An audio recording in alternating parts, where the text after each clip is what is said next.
Welcome back to the course of data structure. In today's lecture, we are going to discuss one of the linear data structure, that is state. So these are the outlines of today's lecture. So first we'll discuss the stake. So stake is a linear data structure which follows a particular order in which we can insert the element into the structure and delete the element from the structure. So it follows the last in first out strategy. So whatever the element is inserted last is deleted first. So next we will discuss the applications of stake. So a few applications of it are balancing of symbols, infix to postfix, or prefix conversion, redo and undo features of many applications like editors, word editors, Photoshop, Paint, and etc.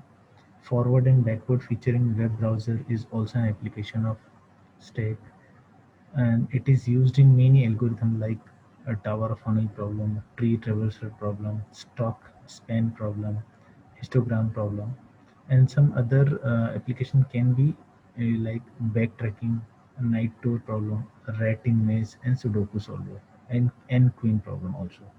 And in graph algorithms like topological sort and strongly connected component.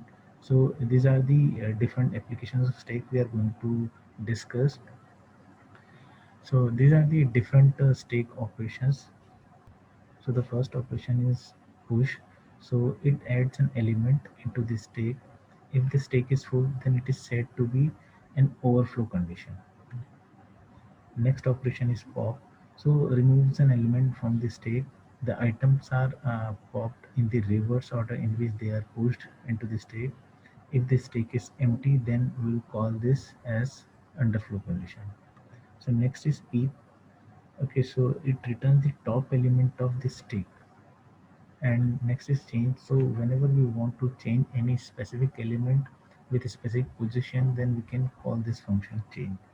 Then we will see the representation of stake using array. We can also have a representation of stake using linked list, but that topic we will cover after the linked list.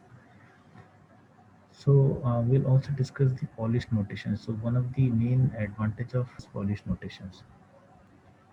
The big advantage in prefix and postfix notation is that there never arises any questions like operator precedence. Okay, so computer do not need to check the precedence while solving that expression. So that's why for the ease, so computer will not have to read the same statement multiple times to identify the precedence of highest operator or the operator with highest precedence.